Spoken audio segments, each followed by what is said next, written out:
Dr. Direny is with us today. He's a medical doctor and the Senior Technical Advisor for Infectious Diseases for IMA World Health. Really happy that you could join us today, and really appreciate your taking the time to be with me and to share some of your experience and knowledge with our members during this really challenging time for all of us. So I'm wondering if you could just give us a brief introduction about who you are and what you're doing, and then I have a few questions that I'd like to ask. So please. Yeah, cool. Thank you for having me. My name is Abdel Direny, and I am a medical doctor. I born and raised in Haiti, and I'm working for IMA. I've started working at IMA since 2007, where we have started the NTD program.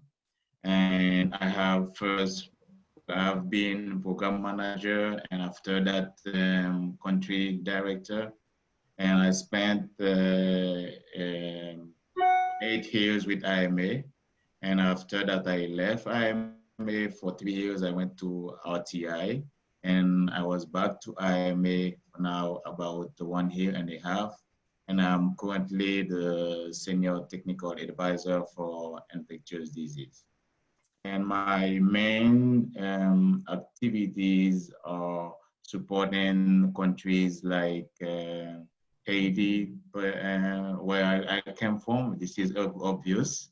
And also supporting activities in Tanzania, Southern Sudan, and other programs that IMA is implemented that is related to health or disease infections. So yes, I noticed that you have a really broad portfolio, but you also have really broad experience in infectious diseases. And you studied in Haiti, Atlanta, Tanzania, Brussels, Benin. And so I'm wondering what, with all of that experience and having been to all those countries and spent time doing research and writing there, what brought you to IMA? That's a good question. I do remember 2007 when I joined IMA the first time, and I was in Brussels where I did my master in public health. And at that time, IMA was awarded to implement the integrated NTD activity in Haiti.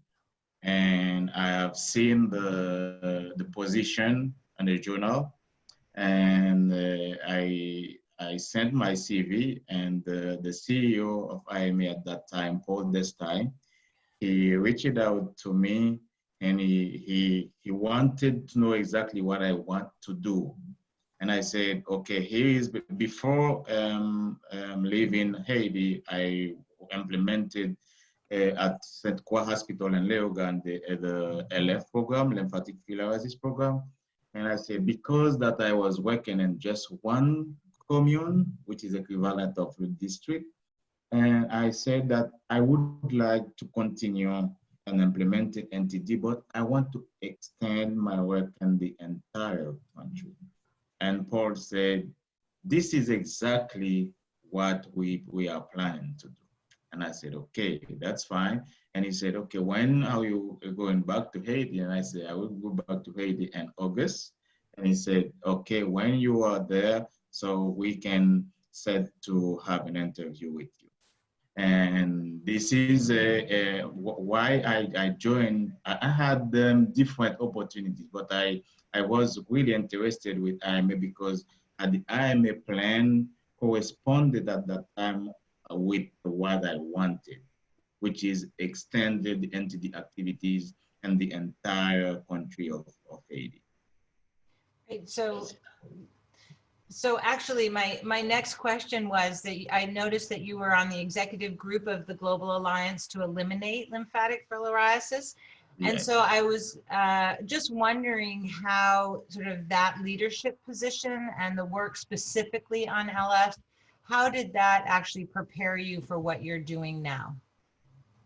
Excellent. That's a great question. And join the GALF, which is the Global Elimination for LF, Global Alliance to Eliminate Lymphatic Filariasis. It's a group of scientists where we really present and share an experience and explain the challenges, how we overcome it. And this is not a secret. When we talk about LF elimination in the world, and particularly in America, you cannot put the Haiti experience aside, because most of what the world is doing now in terms of LF implementation, they have been tested or implemented in Haiti, or they learn from the Haiti's experience as well.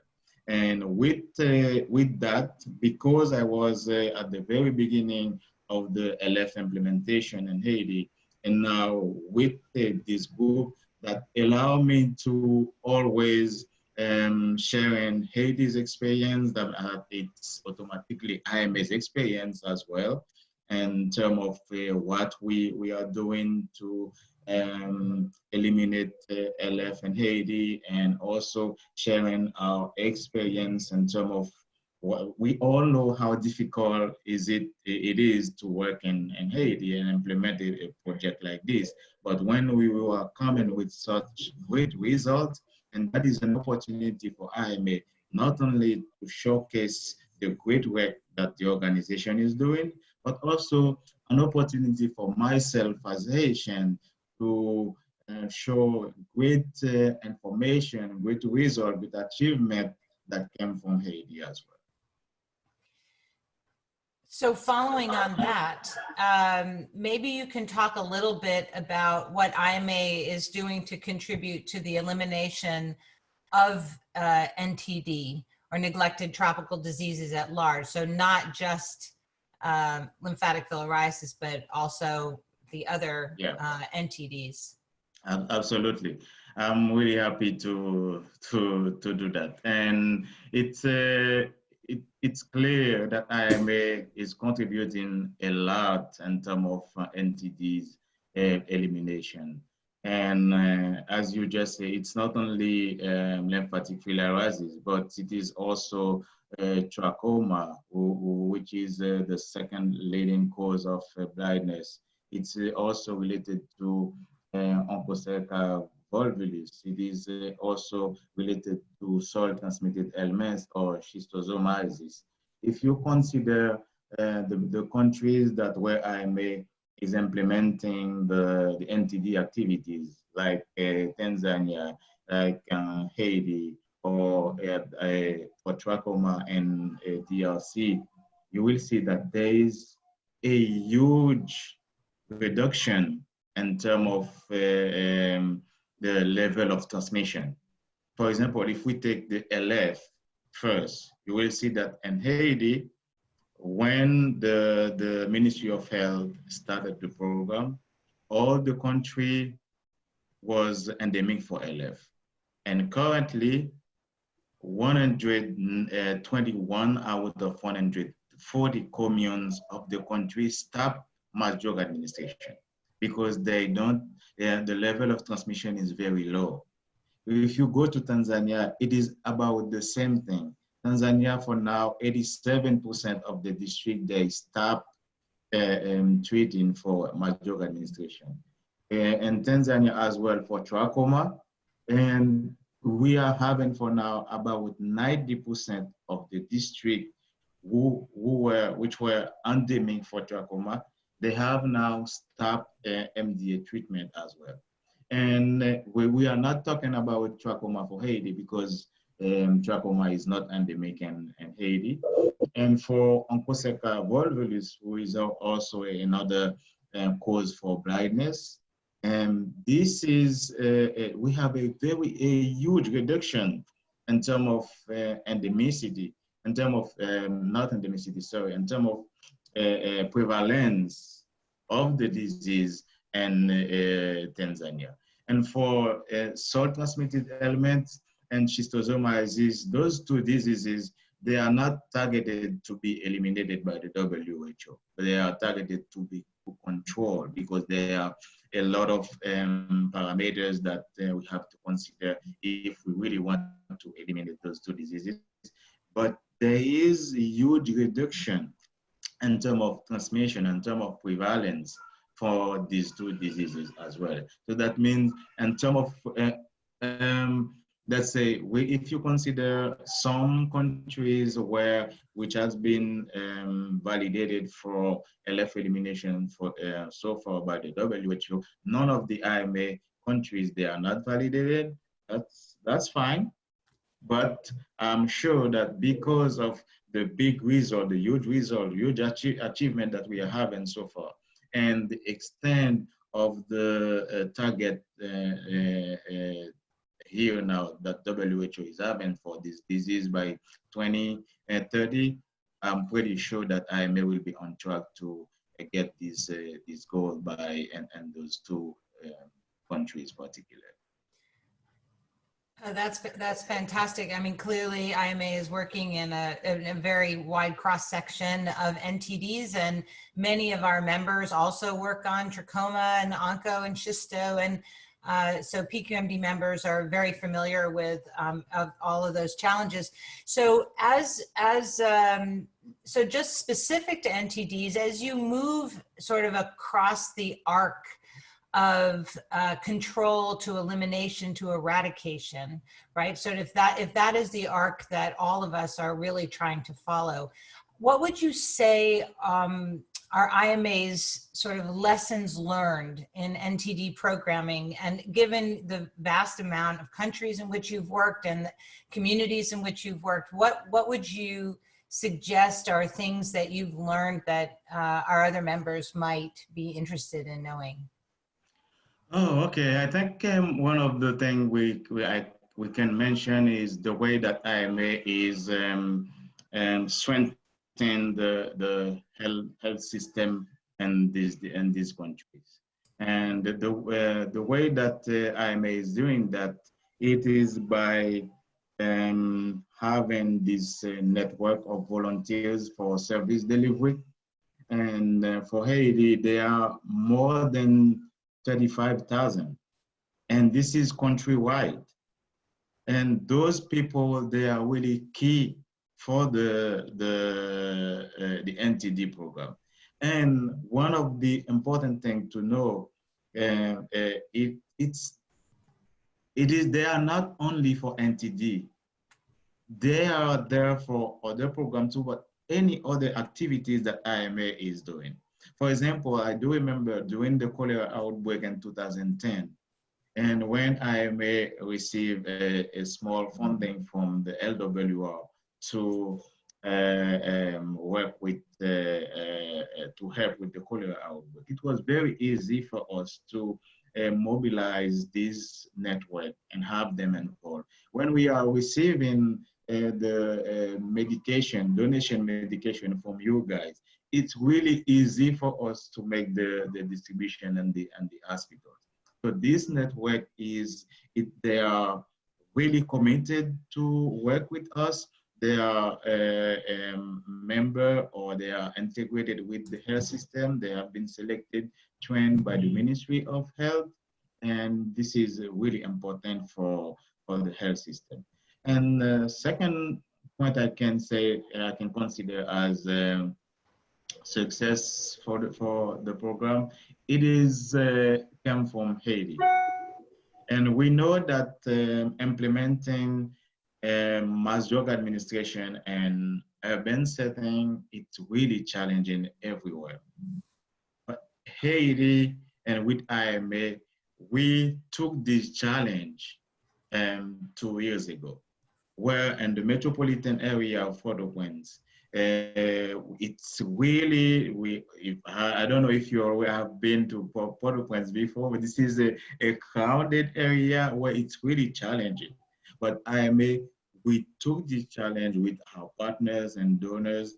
What we did, we elaborated a plan. It's a new strategy, MDA plan, and we consider every different parameter every different aspect, and we delivered. We had very good coverage, very good supervision plan, and it was really well done. And I think we can, based on that success for now, to even share our experience to other countries, which still continue facing these challenges of implementing MDA and urban setting. And also we can use it as any other activities that we want to implement and product points. We can use this plan we already have in place to execute other activities, other which are not NTD.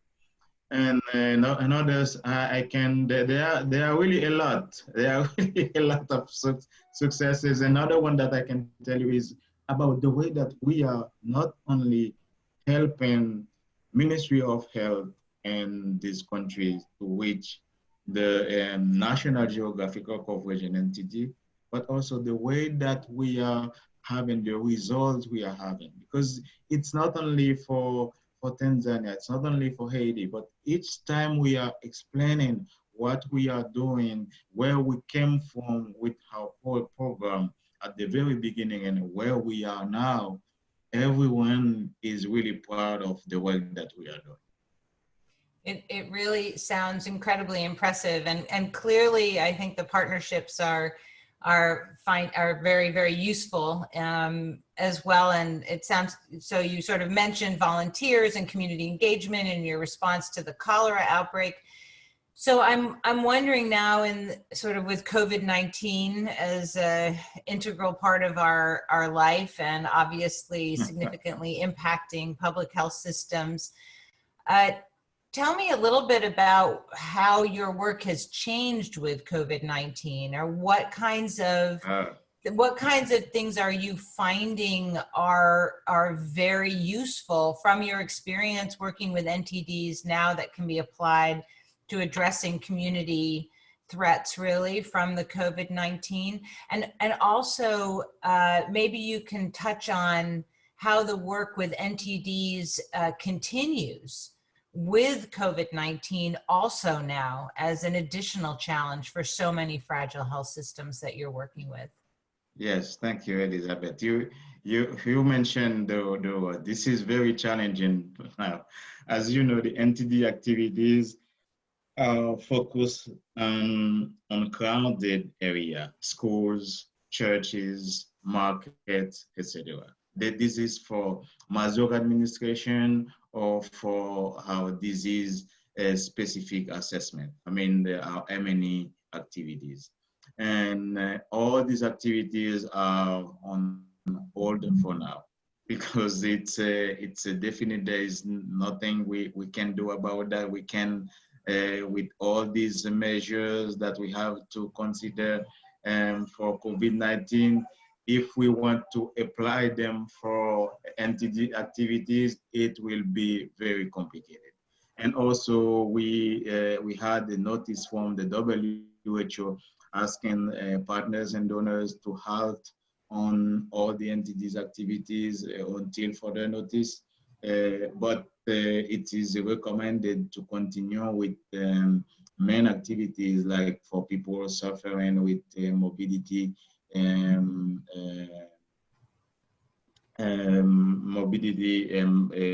people that really need mobility management. I mean, people that are having acute attack for lymphedema, or the people that really need surgery for hydrocele. And we can continue of these activities, but it is really case by case. This is if it really a need to intervene for that.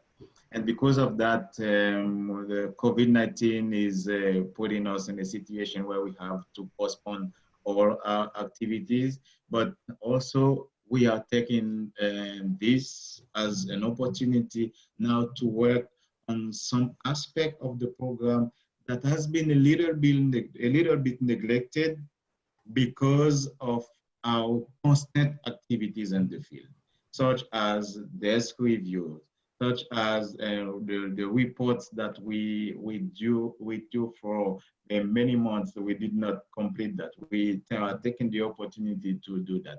And also, what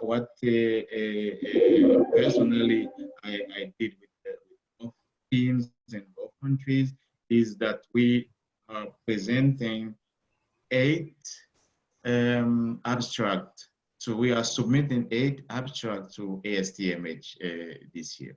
4 from Haiti, 4 from Tanzania. So we really want to have a good presence on the next ASTMH that will take place in Toronto next year. We take the advantage of that. And with what lesson that I learned also from with NTD, I think that can be applied to COVID. And at the organization now, we are having a COVID task force. And also there is this group, the Global Emergency Response Group. But each time I'm participating in a meeting with them and we are discussing about our strategy. And I said, guys, we already have this house strategy in place. We have the people in place. What we have to do is to mobilize and educate the population. This is exactly what the NTD program is doing. And we are having these people countrywide. So that means they're already there. So we have to reach out first, as we used to do with the Ministry of Health, because to make sure that we are not doing our own thing, but we are integrating our activities and the government activities, and then let them know exactly where we're going to work. First, we're going to work with the local government, and second, we will present them our report on what we were doing. So that means with this existing base, I always try to advocate for the NTD, because people, each time I'm participating in a meeting, they know that I will defend the NTDs.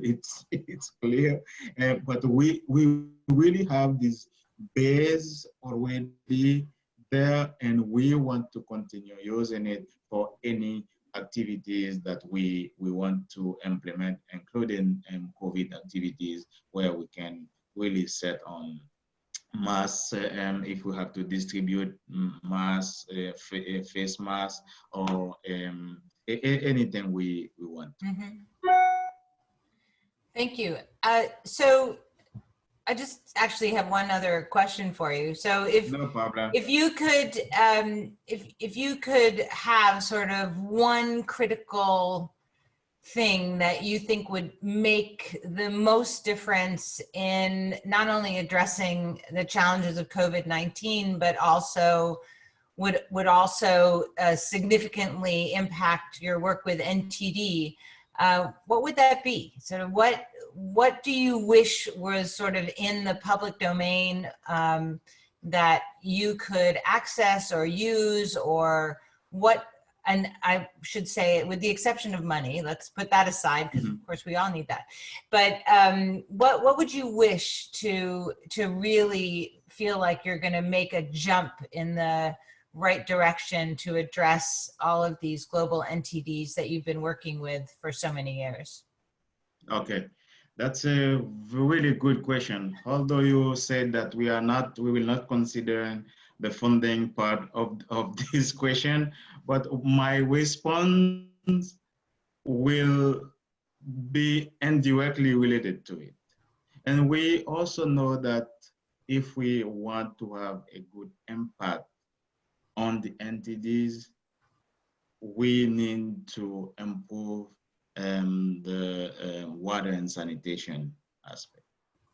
And this is the key point where I think, which is still challenging, but we also understand, and this is also why I'm part of some WASH working group, because I can make the link, not only me, but other people as well. We are making the link between those two, because we know that mass drug administration alone will not allow us to eliminate the disease. We can reduce the transmission level for sure, but we know also that if we are not improving in sanitation, water, etc., there is possibility to rebound of this disease.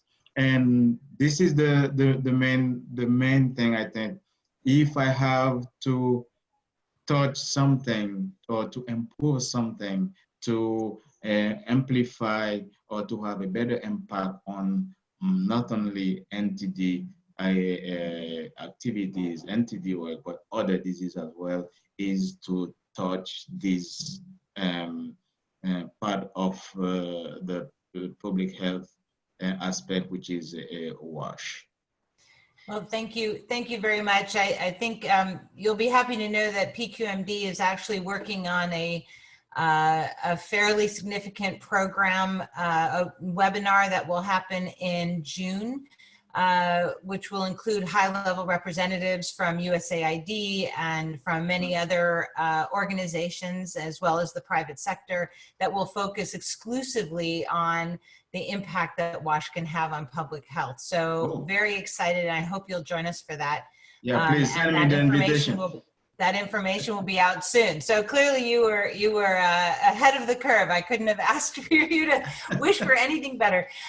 So with that, though, I'll say thank you very, very much for your time today. I really appreciate it. I know how busy everybody is in our organizations, and particularly those with the kind of expertise that you have. So again, thank you so much for taking the time, and please stay safe.